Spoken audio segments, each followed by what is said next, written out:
today our focus is on Inec, 2019 polls, and of course the National Assembly. In the last couple of days, one major issue that has been at the front burner is the stability of the National Assembly. And of course, in discussing that, what has been advanced is that the National Assembly needs to reconvene from their recess to consider the supplementary budget for the 2019 election. Some have said until and unless the National Assembly reconvene to consider that supplementary budget, it means that most likely the 2019 election will be in jeopardy.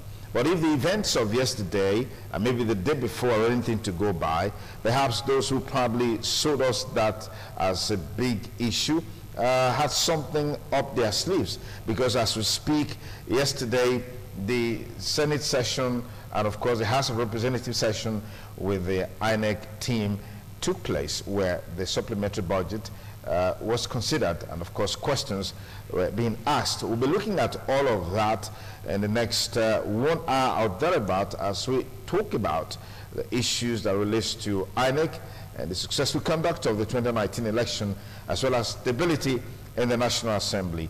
I'm joined in the studio by a former Attorney General and Commissioner for Justice, is a lawyer and also a politician and a member of the APC. I'd like to thank very especially Barrister Harry Idahagbo. Thank you very much. Thanks for having me, and good morning, viewers. We also have with us in the studio Larry Ogieva. Larry is a politician and also a businessman, is a member of the People's Democratic Party. Larry, many thanks for joining us. Thank you for having me here, and good morning, viewers. We also have with us in the studio the national youth leader of the Action Democratic Party, ADP, Prince Dobo Owusa. Prince, many thanks for joining us on the program. Good morning. Thank you for having me. It's a pleasure. Let's just set the foundation for this discussion by looking at the outcome of the engagements that have started between the electoral committees of the Senate and the House of Representatives with the chairman of Inec and his team in terms of the budget for the election. From what is available, about 189.2 billion naira is needed by Inec for the conduct of the 2019 election. And the Inec chairman, Professor Mahmoud Yakubu, who gave a breakdown of the various components of the budget, told lawmakers that the preparations for the poll ought to have started by August 15, all right, which is yesterday. So everything seems to be on course. The document submitted to lawmakers by Inec indicated that election operational cost is about 134.4 billion naira, technology 27.5 billion naira, administrative cost 22.6 billion naira, and then miscellaneous 4.6 billion naira. Inec chair spoke of significant increase in the variables and logistics for the 2019 elections as against the 2015 polls that cost about 120 billion naira. According to him, the commission would be conducting elections with about 91 political parties on the ballot, and there are over 82 million registered voters. The voter population in 2015 was about 70 million, with about 40 political parties on the ballot. And there are indications that there are more political parties that will come. About 23 were added just a few days ago. Inec man says about 140 applications for political party registration, they are still pending, and the voter registration has been extended by 2 weeks to end August 30th. What also caught my attention in the breakdown is the total cost for the 2019 polls, which is about 242 billion naira. From this amount, we have 445 billion made up, 242.445 billion naira, which is made up of Inec to receive 189.207 billion, Office of the National Security Advisor again to get 4.2 billion naira, and then the DSS to receive 12.1213 billion naira. Nigerian Security and Civil Defense Corps to get 3.57 billion naira, and then NIS to get 2.628 billion naira, and of course the police to get 30.541 billion naira. Well, Office of National Security Advisor is in there. From the last time, we're yet to recover from that, where they got about $2 billion, 2.something billion dollars, which eventually ended in private pockets. They say that's election money. We hope that this one coming to the new Office of the National Security Advisor, which is about 4.2 billion naira, will also not go the same way. You never can tell. But analysts will do justice to the discussion. But let me just take something from the House Committee Chair on Electoral Matters, Representative Aisha Duku, who observed that most of the subheads captured in the 189.2 billion naira were already contained in the 45.5 billion naira approved for Inec. For the 5.5 billion naira as proposed by PMB was approved by the National Assembly in the 2018 budget. These are the issues. But let's start from the basics. I raised an issue a while ago that if it was possible for the Senate Committee and the House of Representatives Committee on Electoral Matters to engage Inec to consider this supplementary budget, what was the hue and cry about the National Assembly going on recess, and then of course the talks that they need to reconvene now so they can consider the supplementary budget for the election, otherwise the election will be in jeopardy. So what was the basis for all of those rancors? Well, the basis was basically the events of the past 3-4 weeks preceding the recess called by the leadership of the National Assembly. Because of the high-profile personalities that defected from the ruling party to the opposition party, naturally, Nigerians conjectured that the purpose of the long recess is to prevent the approval of the supplementary budget, which will allow elections to hold next year. But I have never been afraid that that is the purpose, because I know, starting from the Senate President and to all the 108 other senators and all the members of the House of Representatives, they are all politicians. Many of them are seeking re-election, and it is in the interest of everybody that the elections should hold, because they know the consequences of there being no election next year. It means all of them will be swept away from the office. Okay. So I have always been confident that a common ground will be reached. The supplementary budget will be passed, INEC will have the funds due to it, and elections will hold by the grace of God peacefully next year, and Nigerians will live happily thereafter. So I am not surprised at the current engagement between members of the National Assembly and INEC, and I think it is the right thing to do.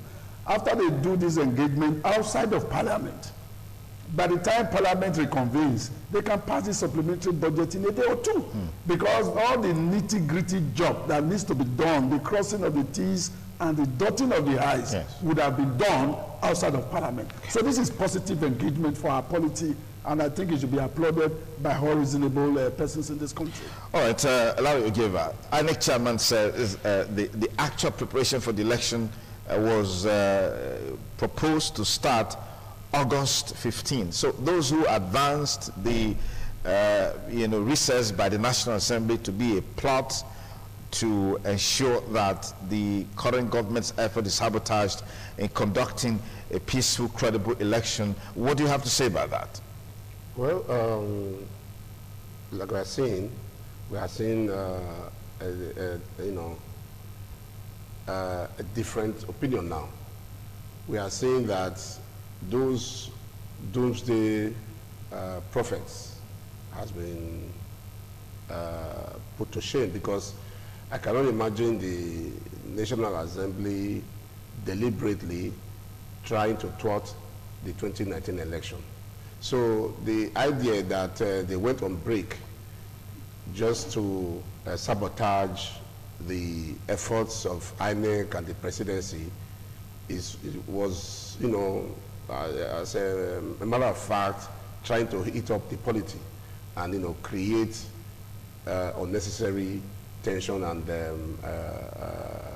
problems for for the legislature and the executive. But like we are saying that the legislature itself, which is the Senate and the House of Reps, are more matured than those who were, postulating this idea, wanted it to be like.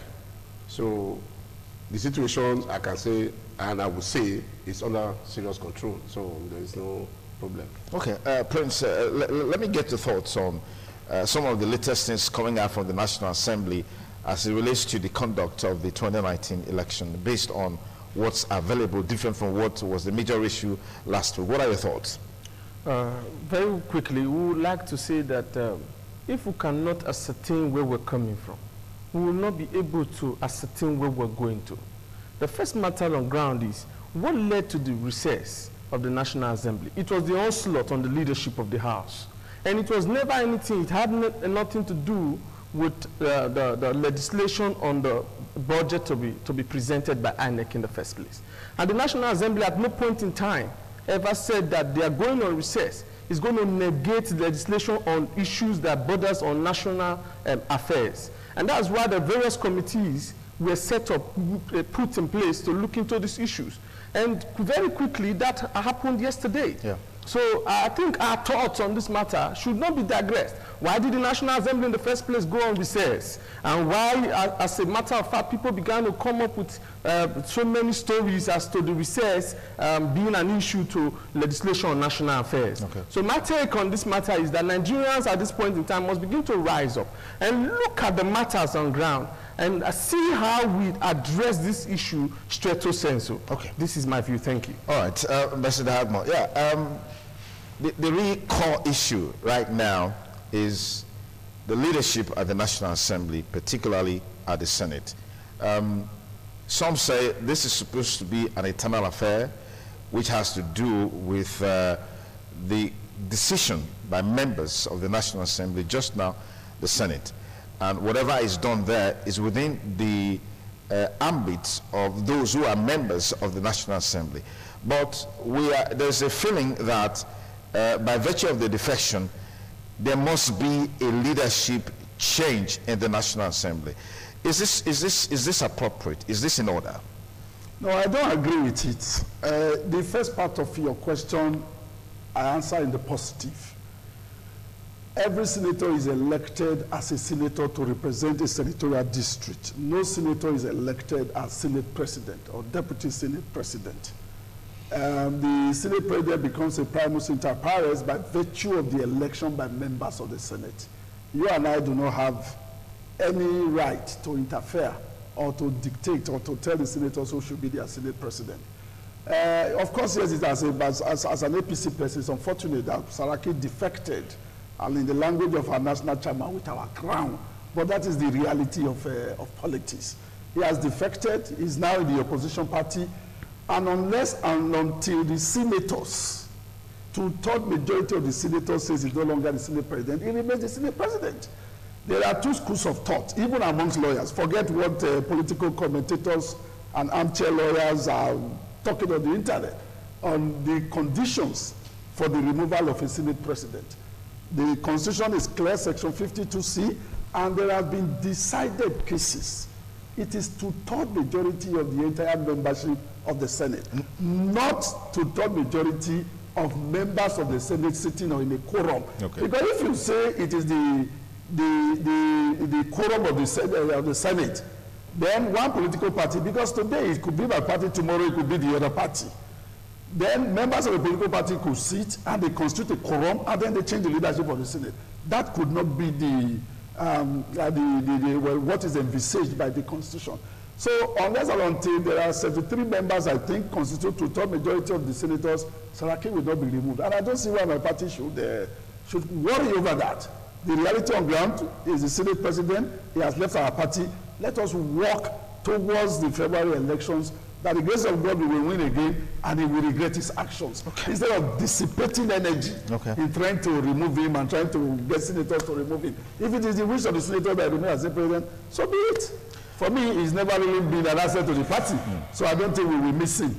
Because all the filibuster we have vowed against the legislative overtures from the executive has been because of Saraki. So he can't do worse than that. In any case, we are counting days to the end of this 8th assembly. All right, Larry, let me come to you.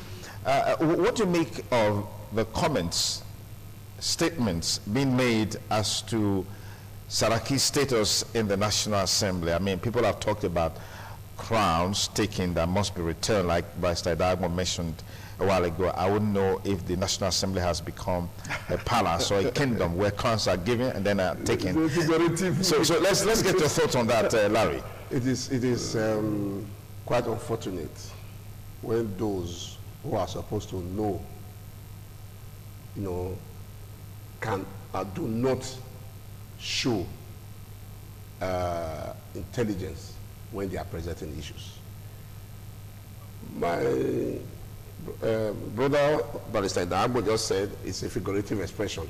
You cannot see it as a figurative expression. It is the way the man knows it. That's the way he's saying it. The crown does not belong to the Senate. The Senate is not a kingdom. It's not an empire. These are elected gentlemen. We call them distinguished senators. That means they've distinguished themselves in whatever careers they've chosen. They have worked and they have retired back to lead and make laws for the benefit of everybody in their own respective areas. For anybody, no matter his status, to come out to the public to say somebody stole his crown and took it somewhere else, it's rather very unfortunate. The person who even made the statement was not even a member of APC, or was not a founding member of APC. He also defected from a party. He was a labor activist. He was a labor in the labor party before he defected to APC, before he became a governor, before he became a national chairman. Somebody was a national chairman before he became a national chairman. Would that person say, so he stole his crown and he should return it? So you see, when people make statements that incites the public, you see, these people who make such statements, they always believe that Nigerians are not exposed, that Nigerians are not seeing the gimmicks, the games they are playing. So they tend to incite the public, particularly the party supporters at the lower cadre of support. They tend to incite these people to, ginger them up to react negatively.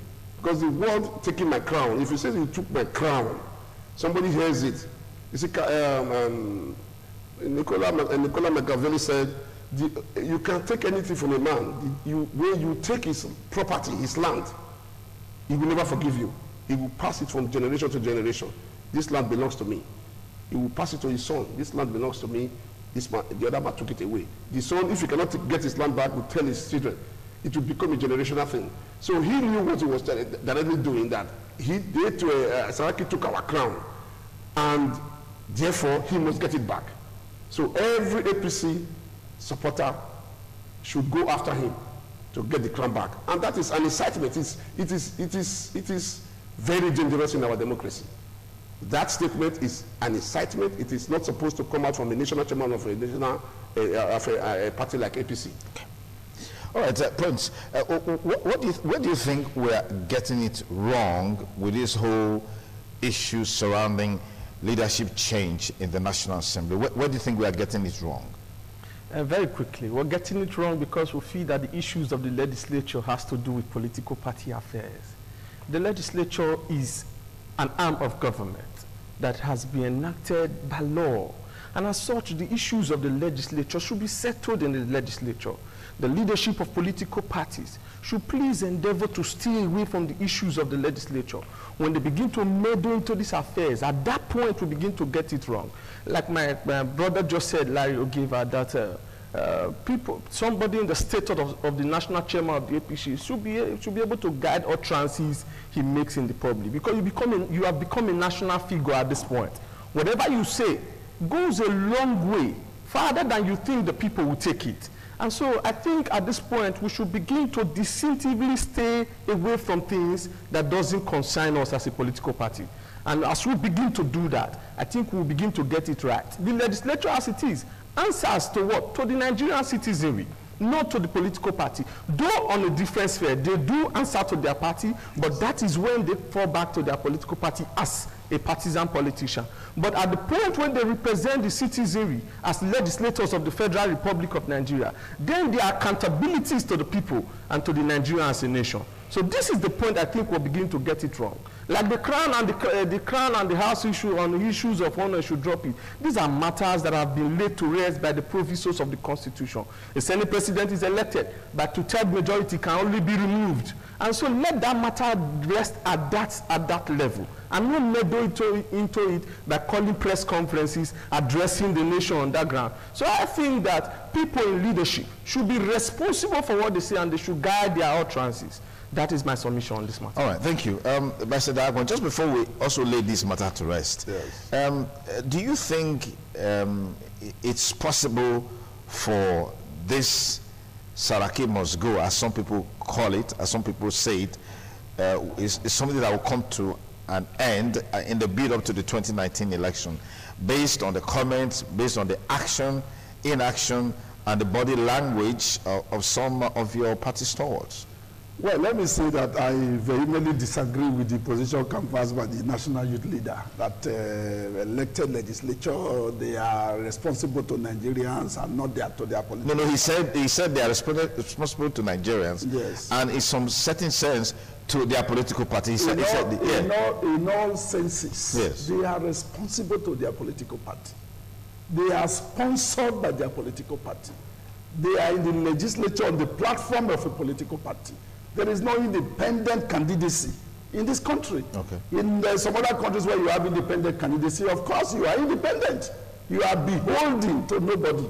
But here, you are beholden to your political party. That's why in the legislature, you have caucuses of the various political parties. What is the purpose and import of the caucuses? It is to advance the cause, the manifesto, the program and project of their political party in the House of Assembly. I mean, in the legislature, okay, or even in the House of Assembly. Okay. The same goes for the state assemblies. Yeah. But, and that's the important but, when it comes to the issue of leadership, of course, party takes interest in the issue of leadership. But of course, you cannot impose your interest on the non-members of the party. And that's where this whole issue of Saraki started. At the beginning, he was not the favorite of the political party, of our party, to be the leader of the Senate. But of course, being the old politician that he is, experienced, side with political blood, and with a lot of previous privatization of the public till, he had his way.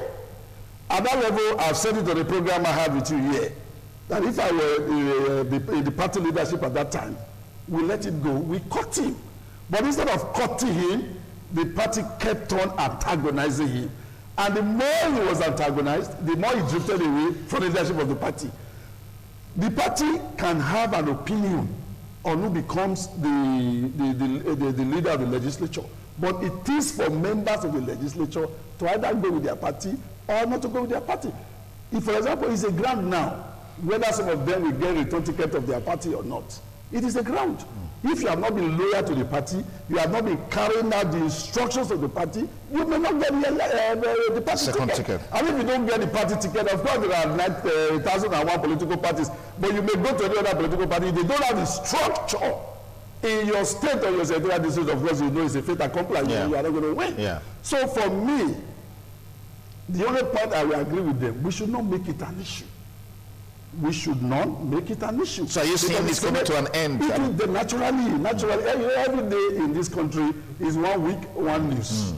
I'm sure Saraki's defection is longer news now. Akpabio's defection is longer news now. I'm sure as we approach a new week, we saw the siege of the National Assembly. Yes. It trended. Yes. But it has been rested. I'm sure by next week there will be a new issue that we are going to be discussing. Okay, but Larry feels differently about some of these points that you raised. Larry, he's a seasoned politician, and he knows how to do it.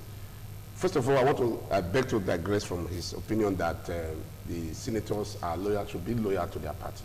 It is not so.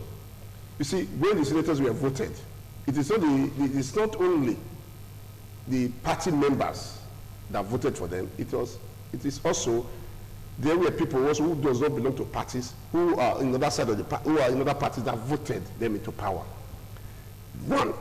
2, when they were sworn in, they didn't swear to they didn't swear allegiance to the party constitution. They swore allegiance to the Constitution of the Federal Republic of Nigeria. They are people, they swore to uphold the Constitution and respect the Nigerian people.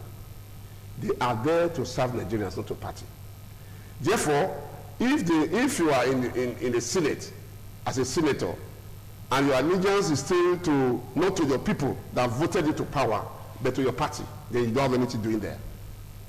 It is not about, at that level, it's not about party. It becomes about the nation and about the country. And coming to the issue of saying that the issue, is 1 week, one news. He is a politician, and I know him very well. What is he saying? If somebody offends you in politics, he's here. The matter does not end there. You don't forgive? Don't forgive. In politics, you don't forgive. Is somebody telling you, Saraki, the matter will be over? How? Somebody like Oshomole as national chairman of APC forgives? He doesn't know how. There's nothing like forgiveness in his own dictionary. Therefore, the battle line has been drawn until February 2019, when PDP finally wins the election. Oshomole will not rest with Saraki. The battle line has been drawn. It is going to be fight to finish. It's going to be blood for blood. So we should not confuse it. Yes, the matter may go under, and the surface may be cool, but beneath, like we say in Benin, it's like a porridge. The surface you think is cool, but beneath is boiling.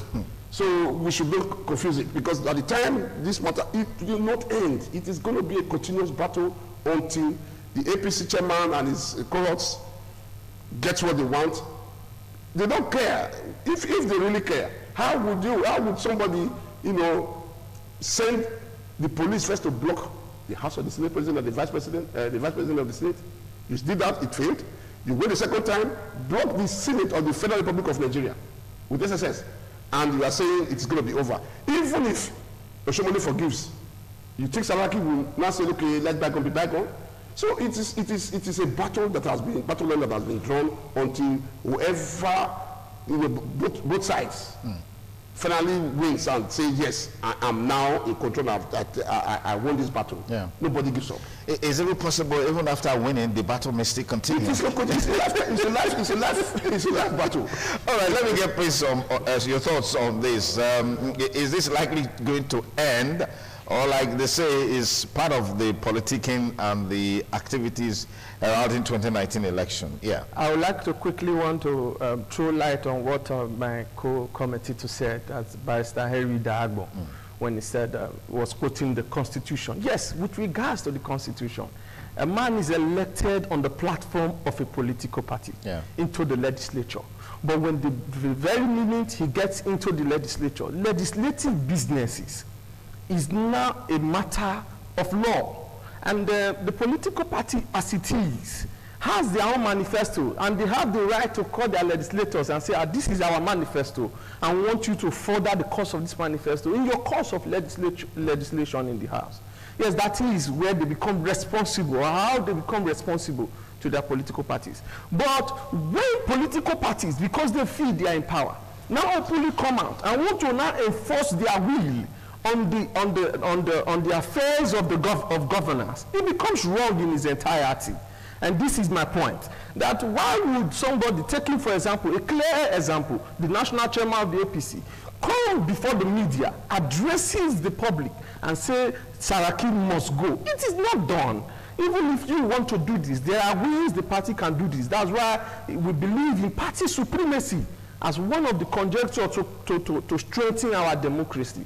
I will say that. I want to come to the issue of whether this matter would die or not. It is noteworthy to say at this point that it is a thing of shame to see that our democracy at this point in time is facing an onslaught in the public as it is today. Well, not good for us to disagree to agree, but not to this magnitude. So I would like to say very quickly that if this matter will end, or if it will be put to rest or not, it is in the hands of those who began the process in the first place. And they should be remorseful enough at this point in time. Barrister Erin Dagbo should agree with me that the leadership of the APC and whoever is involved in it should be remorseful enough to apologize to Nigerian citizenry on the present anarchy that has befallen our nation. That to the point, international communities are now beginning to show interest in this matter. So as we go in the next few days, let's not try to water it down because it concerns us as it is today. And when it is not us tomorrow in power, we want to unleash on all the venom. We should be able to tell ourselves the truth, regardless of what and who is involved. And that's why in law there's something called fiat justitia rat colon. He is a lawyer, he knows very well, that let justice prevail even though heaven fall. Thank you. I rest my case. Okay. If you just join us, it's still TMI Thursday with yours sincerely, Sonny Duke Okosun. Of course, it's getting hotter in here as our panelists do justice to the issue. Your studio is very cool. As they do justice to the issue at stake.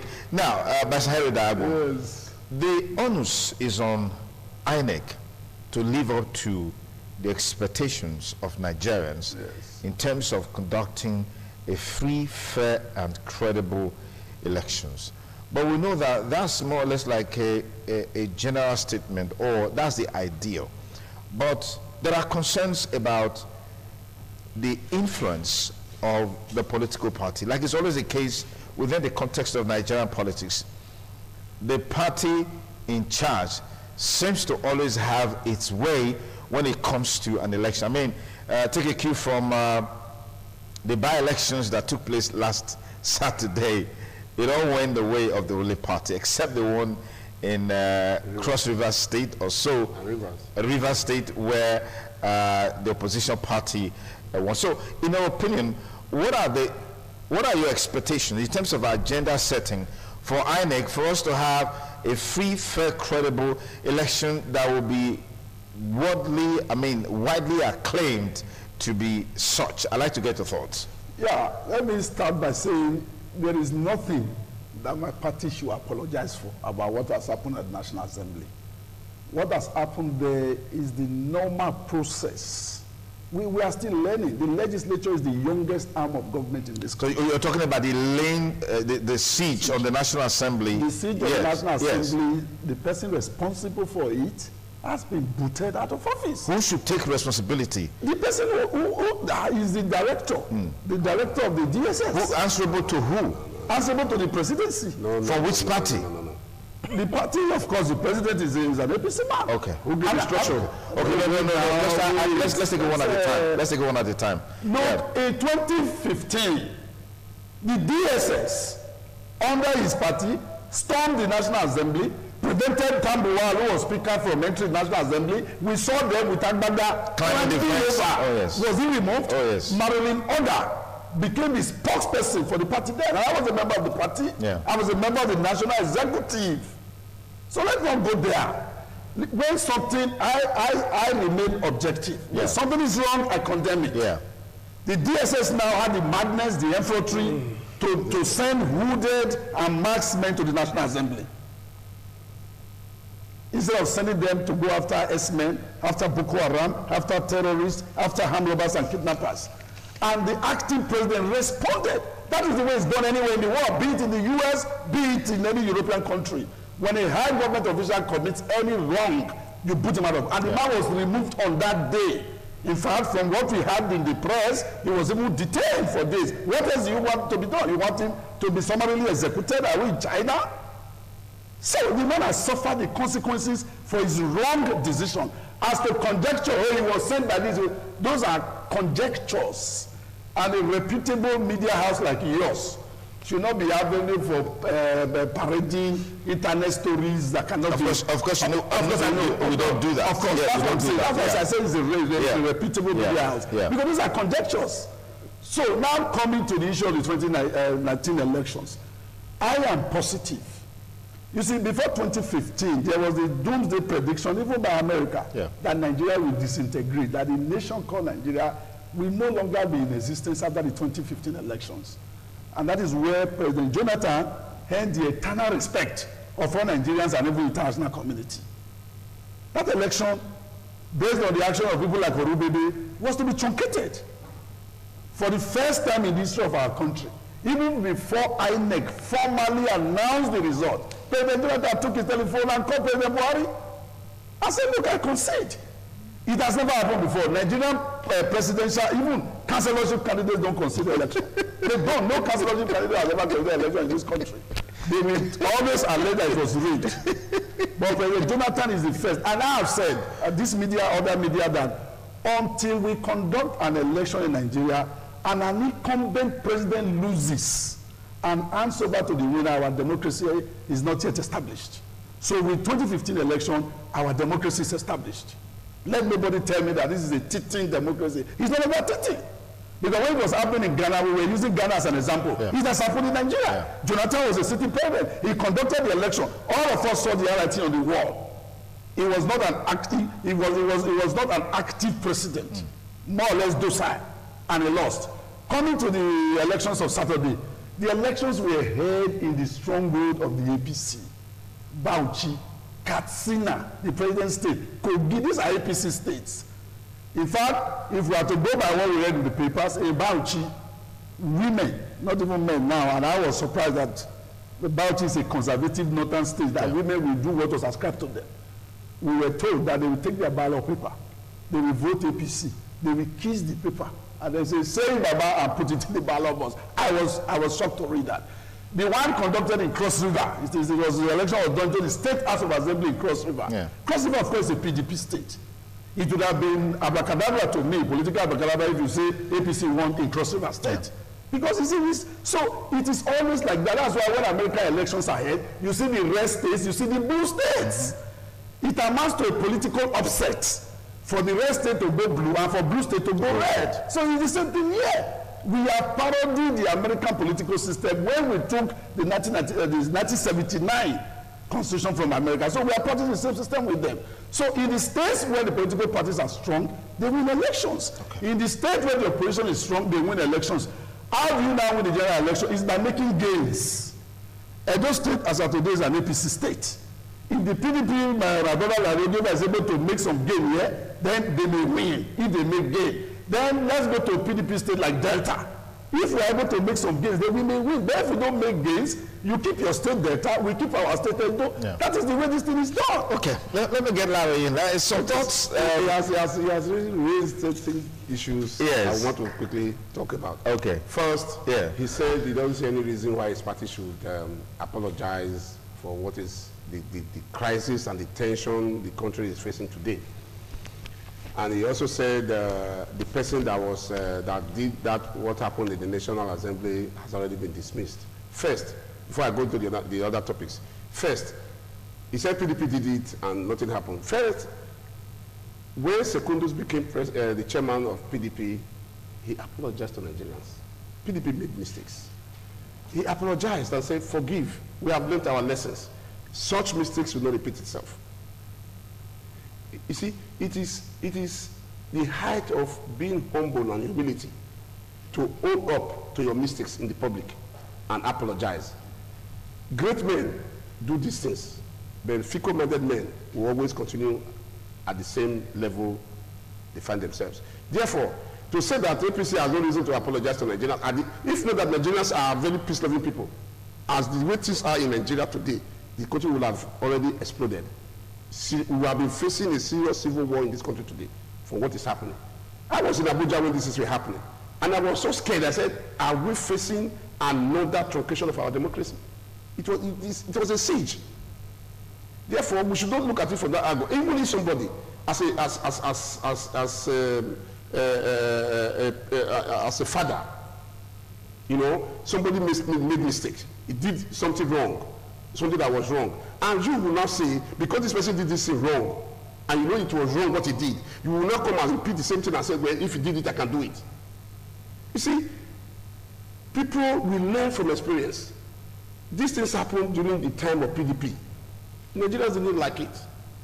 They spoke against it, they fought against it, and eventually, I'm very happy he even mentioned that and agreed that Goodluck Jonathan is one of the best presidents Nigeria ever had by conceding defeat. PDP, Goodluck Jonathan saw what was happening and he didn't like it. He said, okay, this thing, we cannot continue at this pace. He handed over power. So to come and say that PDP did it and APC should be doing the same thing and repeating, even doing it worse, is very wrong. No, I didn't say that. The other issue is this. For APC, he said in America is the red state and the blue states. We are not there yet. We are not there yet. We don't have APC states and PDP states. We know he is a politician and he knows what I'm talking about. We know how elections are being manipulated in this country. We know how politicians manipulate elections. Yes, agreed. So a place like Daura, I would really least expect that President Buhari will lose his own in his own state. For God's sake, I'm a PDP and I'm a PDP to the core. Is that an impossibility? Is that an impossibility? You see, the truth of the matter is this. Look, whether Buhari is bad or good or bad to other Nigerians, we are seeing that to his own people, he loves them with a passion. We see what is happening to the Fulani herdsmen. IPOB only agitated peacefully. They were tagged terrorist group. And their leaders were arrested. We don't know where Kanu is as of today. Boko Haram, Fulani herdsmen are not even killing, they are massacring people. And they have not been declared, Fulani herdsmen have not been declared a terrorist group. And you expect Buhari to go to Katsina, his own base, Daura. If you follow history, the Hausa or the Hausa Empire, Empire started in Daura. So you are telling me that Buhari will lose election in Daura? It's not possible. So let us leave. I will not even want to argue about Katsina. Let's go to Bauchi. The case of women kissing paper, ballot paper, of course. In Benin, if you go to my village in Egboko, there are some APC people in my village. But if you go to my village and I pay give some people money, I say on the election day, just go there, kiss and say, hey, Larry, you are a super, you are a father. Of course, I will be ITV or PBS will face it and say, so we are all in the game. So therefore, we shouldn't use that as a yardstick. You see, let me tell you, in this country, we should be, to a large extent, people of his caliber, I mean, Barrister Idahago, he was a member of the PDP National Executive Committee. He knows what I'm talking about. So we should, at a point at the stage we find ourselves in politics today, in our own democracy today, start, giving the picture. I like the way he's talking anyway, but we start giving the picture. He's been very consistent. Yes, he's been very consistent. That we should start giving the picture, changing the outlook. In Bauchi, the election, I know people in Bauchi. The election was massively rigged and bought. You could not be paying somebody, no matter how rich you are, you go to election and particularly a poor market woman, giving 10,000 naira. She will do even worse. If you even tell her to start, dancing naked, she will do it. So to give somebody 10,000 naira and you expect that person to do something else, you know what that is. So, and so on and so forth. If you go to the one you're saying that in Cross Rivers, it was a state assembly matter. Yeah. But I think it was one for money not given a state assembly It's a state assembly matter. Yeah. First, it would have been very difficult. It was so small. The constituency is so small. It would have been very difficult for because it's like you go to smaller constituency would use like his own word. Somebody will go to his own word and say, "I'm meeting the barrister Agbo in your ward," and the Agbo is there, and you join. He just asked a question: was money? Money was. Yes. PDP didn't use money. PDP don't buy votes. Okay. We don't buy votes. Okay. We don't have the money to buy votes. Okay. We are trying to conduct. We are going to do elections. Okay. We don't buy votes. Okay. All right. I like this. Let me proceed for a moment. All right. Inec conduct of 2019 election. That's the focus. What are your thoughts, Mr. Dogo? Yes. What are your thoughts? Thank you very much. Yeah. Because we're looking at the Katsina by-election, and then the Kogi by-election, and then Bauchi by-election, of course, the Cross River State by-election. That was the State Assembly election, yes. I'm going to quickly start from what my brother Barrister Henry Dagbo said a while ago. And I'll take it down to what my brother Larry Ogiva also said. Leadership is about responsibility. And as such, when you are in a position of authority, you must take responsibility. And I feel and I believe by the tenets of this principle, whoever is the ruling party today, which we all know as the APC, should take responsibility of whatever happens in this nation at this point in time. Having said that, I want to quickly go to the by-elections. Beginning from the elections in Inec, beginning from the election we just saw in Ekiti, with the heavy presence of security personnel that was deployed to the state, there were still evidence of vote buying and all of that. And that election cannot be ascertained to be free and fair in its entirety.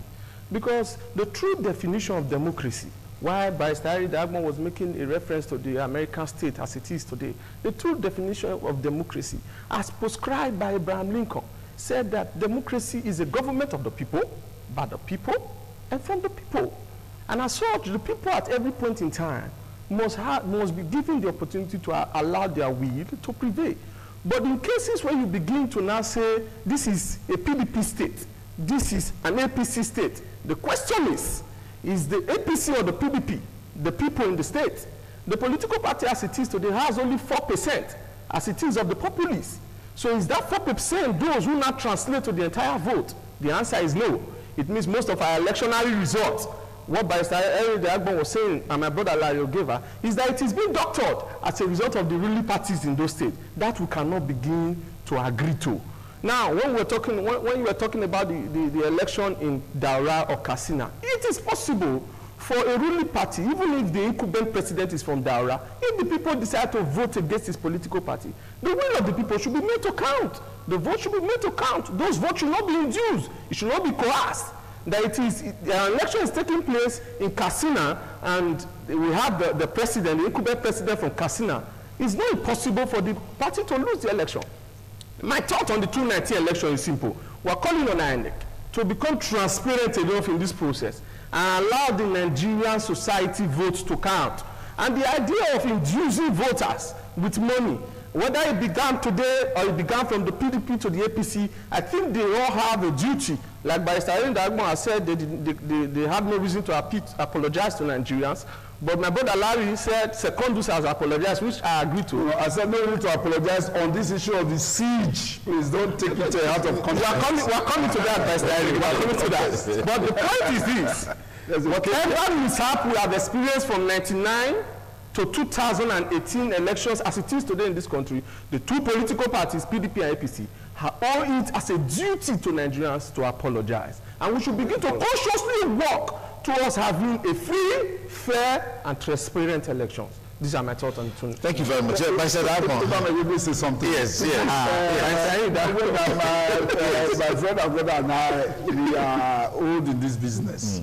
And there's a Benin saying, I will not yes. So I will keep that one for another. No, but I mean, our international audience probably don't understand what you just said. Yes, you don't ask me that knows you to follow you, because if I know that what you do, you drink a carton of beer. And then normally take a beer, go on this program, and we go out together to a function. Then beer is an issue. So you know, I know you will take one carton of beer. Yes. So we know these things, the way they are done. Okay. For my friend, he's young in the business. Is a party ADP, I'm sure it's ADP, right? Yes, yes. It's also a young political party. So all the things he's saying, they are theory. They are not in consonance with the reality of politics. I beg to disagree. Wait. Just hold on. I'll bring you to get those disagreements. Just hold on. Okay. Yes. I started as a ward secretary. So we know your profile. So we know your profile. Those things he's saying, blue states, red states. If you are a student of American elections, there will be midterm elections in November now. They are red states, they are blue states. Any state that PDP is ruling in the is a PDP state. Okay. That's the way it is. And of course, it is your responsibility as an opposition party in that state to see how we can win. In Delta, for example, now we are praying for the Ogidi of Africa, Ibori to come, for Uduaga to come, so that we can chase away Okawa. Of course, here in Edo now, they are praying for our tough men to come. Some left yesterday. Omanmo left yesterday. But both husband and wife. But Bizo has left. So that you chase us away. That's the way it is done. And look, my brother, one of the things we will remember Fayose for is for the figurative expression stomach infrastructure. So for you to say in the current day reality, that's the reason why they contested the local government election in Edo State. I'm not sure they won one councillorship. In my unit, there was a candidate for them. He got 8 votes. That's the reality that you talked about.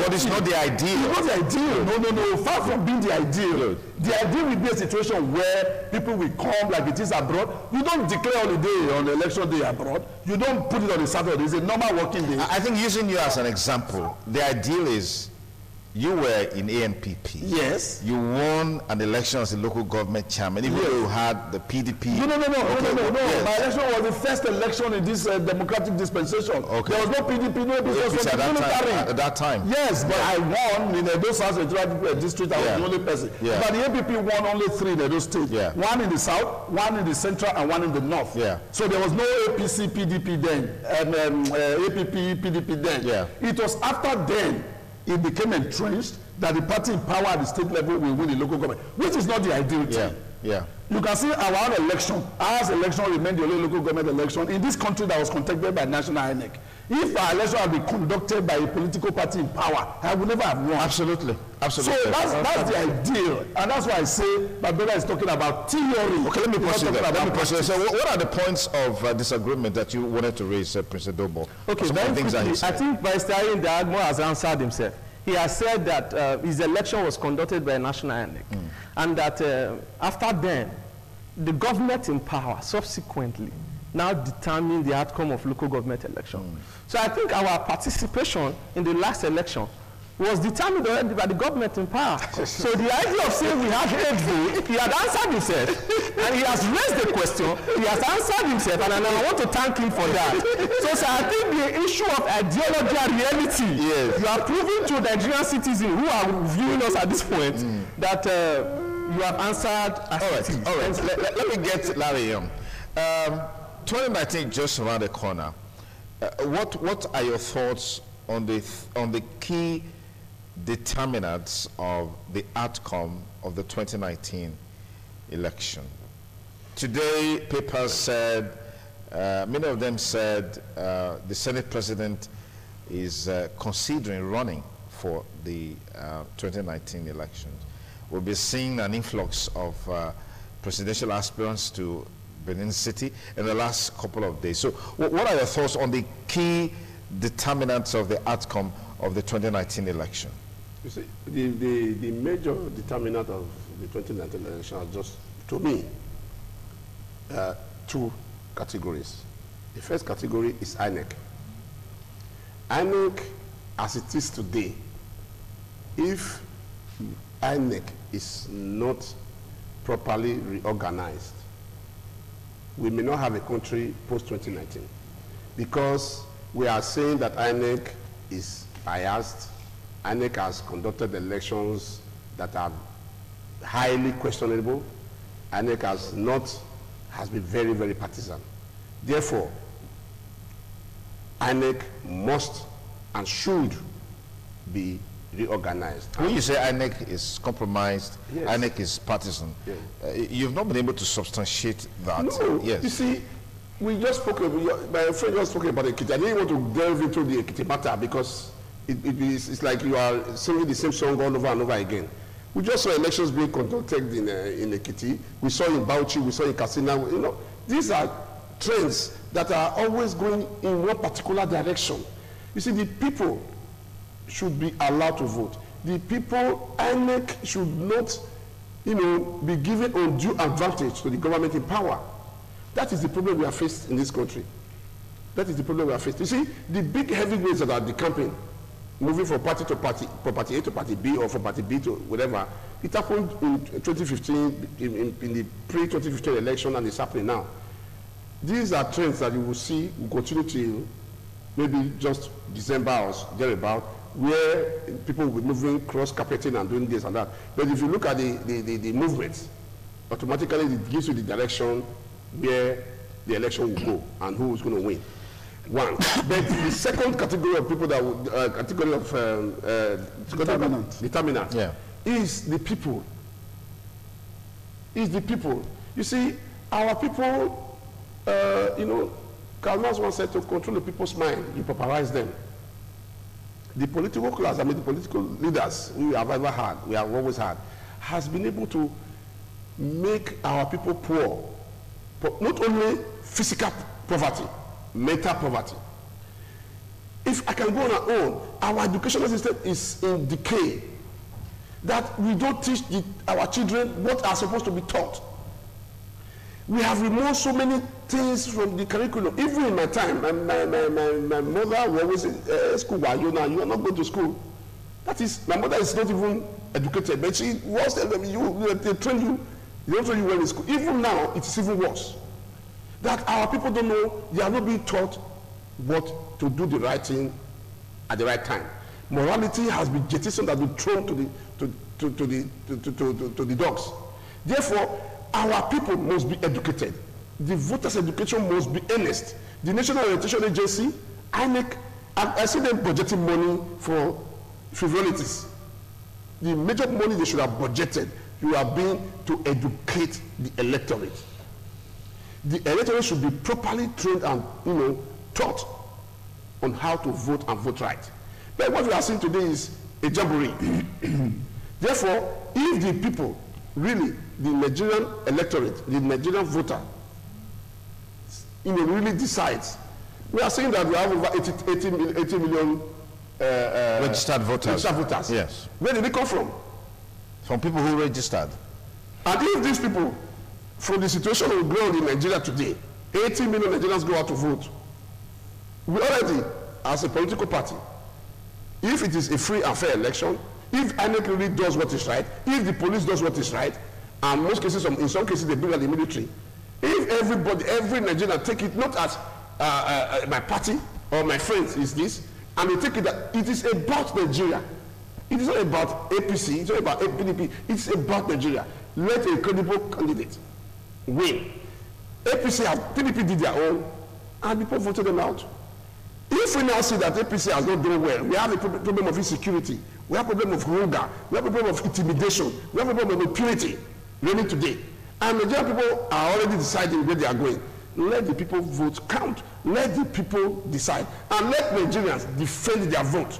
But you discover on the day of election, even most of us in the studio here, on that day, they will just, I don't do my own, let me go home, it's not my business. It is your business.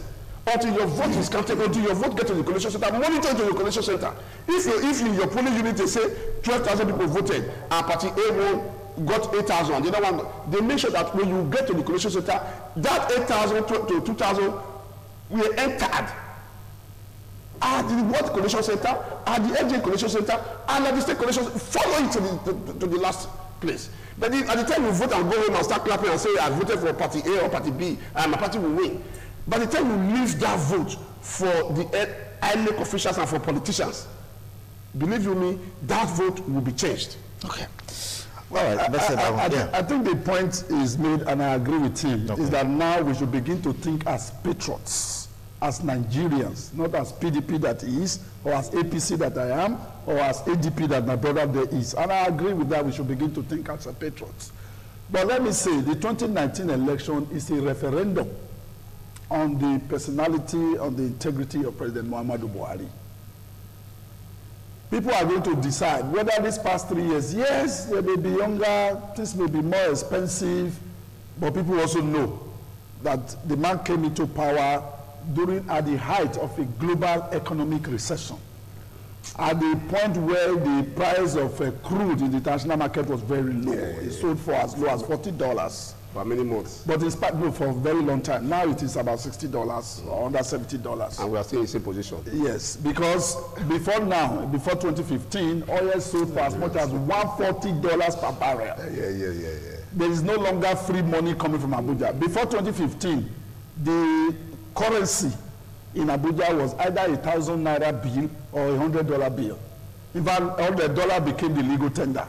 You know now that it's very difficult to see dollar now. Less people like Ogiva, international people. You don't see dollar with ordinary people, local people like us. I don't know about that. It's only from Ogiva you can see dollar. Yes. So it will be a referendum. And the president is a man that evokes strong passion. People like Larry hate him seriously with a passion. Some of us love him seriously with a passion. So I believe that Nigerians will vote. I just use that. What I'm making is that there are some Nigerians who like the man with strong passion. Yeah. Some also hate him with strong passion. And I think that is normal with leadership. Yeah. So I will join him to say that INEC should endeavor to conduct a free and fair election for Nigerians. If the president wins, he should be declared the winner. If he doesn't win, then he doesn't win. The sky will not fall. It has not fallen before. It will not fall in our time. Jonathan lost. He went back to Otuoke, and the sky has not fallen. Yeah. So it is important for the system, not for party now, that INEC should conduct free and fair elections. But let us not use the Ekitiyon to assess INEC. Because in the Ekitiyon, while he will not admit, I will admit it. Both parties, the PDP, the APC, gave money to the voters. It's a notorious fact. In fact, Fayose even did his own in such a way that it can be traced. He sent banking transaction. He sent 3,000 to all the civil servants. As part of their salaries for the month. That was a bonus. As part of their salaries. As part of the salaries for the month. I should be paid the bonus before. But we are not paid on the eve of the election. So it's allowed. The truth of the matter is a sad reality in our politics. Okay. Voter inducement. It's not right, it's not the ideal, it is criminal and should not be condoned. But you and I know that the reality is when you get to a polling unit that day, Larry does it, we all do it, your men will come and they will say, look, give us 1,000, give us 2,000 to vote. And that is the voter education that you mentioned. Our voters must realize for every 1,000 that you collect, which is an infinitesimal figure, small money, you can't buy you more than 2 bottles of beer. Mm-hmm. You are mortgaging your future for another 4 years. Because the man who is bringing the money is not small. Because he's going to give the 1,000 in multiples of hundreds of thousands of persons. So the voter education should be that go to the polling units and vote for the candidate of your choice. I was trying to convince a friend of mine some days ago to go and register. I was shocked when he said he's here to register. I said, so can there be any adult in this country that has not registered? I said, it's not about voting for me. I will be happy if you register and vote for my party. I said, but go and register and vote for a person of your choice.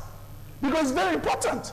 When you don't vote, when you don't register and you don't vote, then you allow idiots to rule you. And when idiots rule you, you will have no right to complain. Absolutely. Because you were criminally culpable in allowing them to come to power. So we should talk to our electorates, go and vote based on performance, based on pedigree, based on history, and not on any other sentiment or any other stomach infrastructure which a PDP governor introduced into the political lexicon of Nigeria, and that is Peter, the Rock, Ayodele Fayose, has been smoothed down. All right, Prince Owosa, my question is against the background that both of them have admitted the role that their parties have played in the last 16 years or more that they've held sway. Would you say there has been a deliberate policy to pauperize the people in such a way that they find it difficult to resist the temptation of collecting monies on election day? Well, I quickly want to say that whatever is an anomalies that has been taking place in our present-day society is as a result of failure on the part of governance. That it has come to a point that our people have been so impoverished, whether by direct policy making or by indirect administration of those in government, that the people are now so poor to the point that they cannot even resist the temptation of taking 5,000 naira to mortgage their future for 4 years. And it is sad enough. I want to quickly say that the onus, like you rightly said a while ago, you asked the question, what are the determining factors?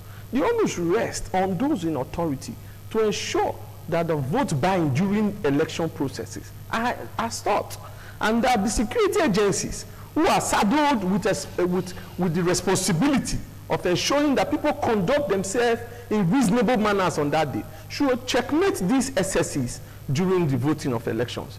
And I believe in my heart, like Theodore Roosevelt said, no nation can rise above its level of education. While sensitizing the people on voters' education, Inec also must be called to bear. And those, like we rightly said, who are saddled with this responsibility must stand up to it. So my submission in this matter is that directly or indirectly, for 18 years running our governance, our democratic dispensation, it is failure on the part of governance that has led to the non-ability of voters to resist the collection of money on election day.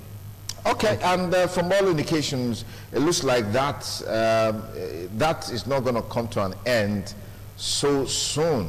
It looks like the winners will eventually emerge based on who has the biggest pocket or the deepest pocket to dip his or her hand into and bring out money to woo the voters. But as has been canvassed here today, the fact remains, even if you collect 50,000 naira to vote, you spread that through 1 year, spread out through 4 years, and see what it comes to. It's obviously infinitesimal. So with that, what are you going to make with your life with such an insignificant amount of money that you collect from the politician? But it's something that can be addressed. And that seems to be the crux of the matter right now in the build up to 2019 election. How can we stop vote buying?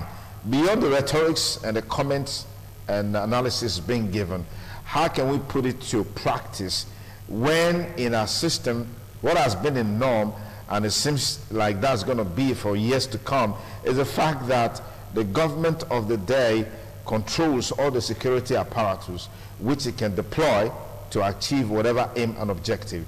You saw the budget breakdown from the Office of the National Security Advisor to the Nigeria Security and Civil Defense Corps, to the Nigeria Intelligence Service, to the police. There are billions and billions and billions of money budgeted for these organizations. Will these monies be used judiciously for the elections to meet international standard? And something, that was raised at the meeting with the House Electoral Committee by the chairman of the committee, that we have duplication of items both in the supplementary budget and the budget that has been passed by the National Assembly. What does this imply? What does this what is the input of this for the 2019 election? Let me just get final thoughts from our panelists on this last line of reasoning as it relates to the conduct of the general elections in 2019, particularly with Inec. Well, if there are duplications, and that's the purpose of this meeting before it is subjected to parliamentary debate. Yeah. If in the 2018 budget, 2 billion, for example, had been budgeted for security by the DSS, for example, yes, and then the supplementary budget you are bringing 10 billion, it means it is only 8 billion that you should approve, that should be budgeted, because there's already 2 billion in the existing budget. Okay. So those things can be fine-tuned. By way of final thoughts, I agree with him. Failure of governance has pauperized our people. There's no doubt about that. No sane Nigerian will argue that. But beyond the failure of governance which pauperized our people, you will notice during election day, even relatively well-to-do people will also collect money, because they will tell you, some of them, and for me, some of them, if you listen to them, because I've come across several of them, it makes sense to them, or it makes sense even to me. They will tell you in the next 4 years, I don't expect this government to do anything good for me. So this is probably just all I can. This is probably all I can get. From the government. So if I don't even get this one, I get nothing at the by way of infrastructure, I will not get. By way of direct money, of course, government doesn't give money directly to its citizens. Yeah. And then you vote for one obscure person, he becomes councillor, he starts to agitate in the council, he buys a car, he builds a house, and those who voted for him, he would, instead of working with them like he used to trek with them, he would begin to vote for them from his car. So the people say, give us our own. But if we have voter education. Like you said, even if you get 50,000, divided by 365 days by 4 years, you will notice that what you are getting is nothing. So we need to engage in voter education and tell our people that Fayose, in introducing stomach infrastructure, the politics of rice, the politics of salt, the politics of Maggi, and the politics of 1,000 naira to buy vote is not the right way to go. We should consign it to our past as one of the problems we encountered in our teething stage. Now our democracy is 18 years. Any child that is 18 is already an adult. So our democracy is an adult. From the 2019 elections, if they bring money, if Larry give you money in Egboko village, take, but don't vote for it. Larry, what are your final thoughts? Larry won't give money. Because he said he doesn't have. You see, you say your party don't have money to give. But if they have money to give, they will give. No. You see, PDP has been rebranded. And he will agree. He was a member of Inec. And he knew the caliber of people that were in that deck at that time. So there is a new face. Those people, where are those people now? Those people. The national chairman was a member of NEPI. Where are those people now? All most of those people are in APC. Oh, really? Yes. like him. Yes. You see, a very good example. Your final thoughts. The truth of the matter is this. The idea of buying votes, it's going to be a very difficult matter to wipe away for now, because the situation amongst our electorate is very there. Therefore, what we should do, like I said, is that the INEC, the security agencies should all put in efforts to see that we whittle down this money inducement in elections, because it's not going to go away that easy. It's part of our. It has become part of our system. God's willing, with a little effort from parties, party and the elites and the security agencies, we may whittle it down. Not remove it completely. Yeah, all right, Mr. Dubo, let me get a final thought. So as we final thought is that those in position of authority must begin to consciously make effort to stop this abnormally. Nothing is possible. It's impossible rather, until it is what? It is ventured into. Okay. Can be final thoughts. Thank you, gentlemen, for your time on the show today, TMI Thursday. And we just hope that we realize that Nigeria is a project that we're all stakeholders in and play our roles respectively to make Nigeria a country that we all desire to have.